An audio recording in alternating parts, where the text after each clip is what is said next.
Now, please welcome Dan Dearney.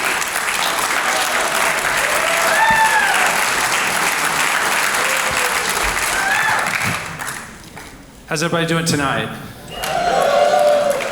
All right, I was born in Las Vegas. Who's here from Las Vegas? Exactly what happens. Crickets every time.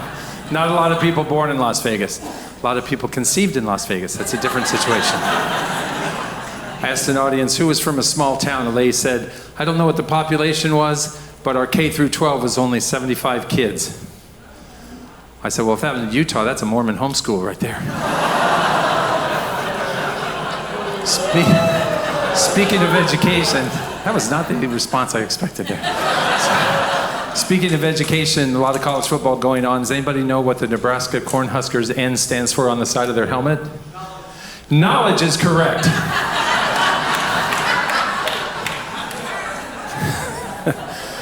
So tonight I did not drive here with my wife. Normally I go everywhere with my wife.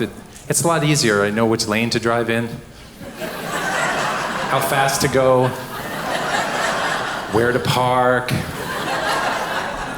But my wife takes backseat driving to a whole nother level. Anybody in here in a committed relationship with a backseat driver? Don't look around, don't do it. So I tell this story with her express permission.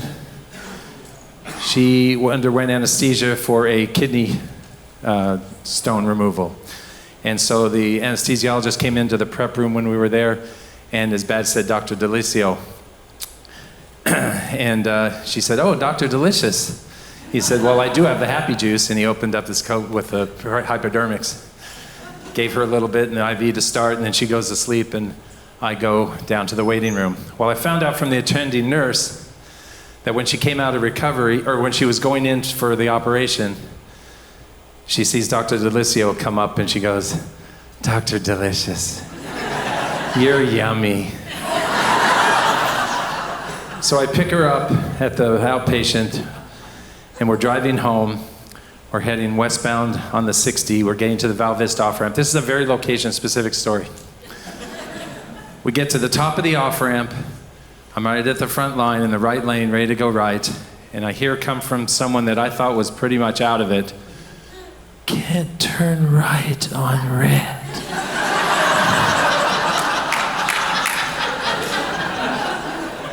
That is next level commitment right there.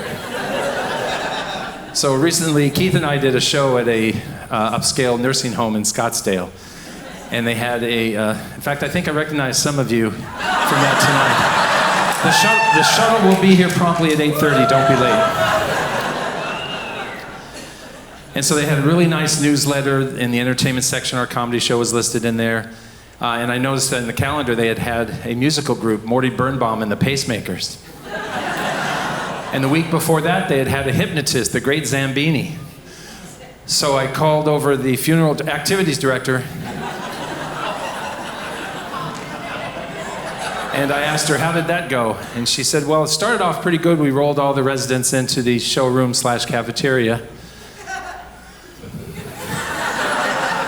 I bring her with me every show, that's how. And the great Zambini pulled out a pocket watch, and he said, watch the watch. Watch the watch. Watch the watch. And soon all the residents were in a trance.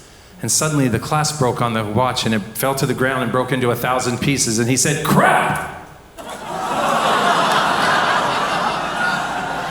Took 3 days to clean that place up. Let me tell you something else about this newsletter. There were personal ads. Yeah, personal ads in a senior center newsletter. Let me share one of them with you. SOM, single old man, 90, looks 83, full use of right side. ISO, PYT, 55 to 70.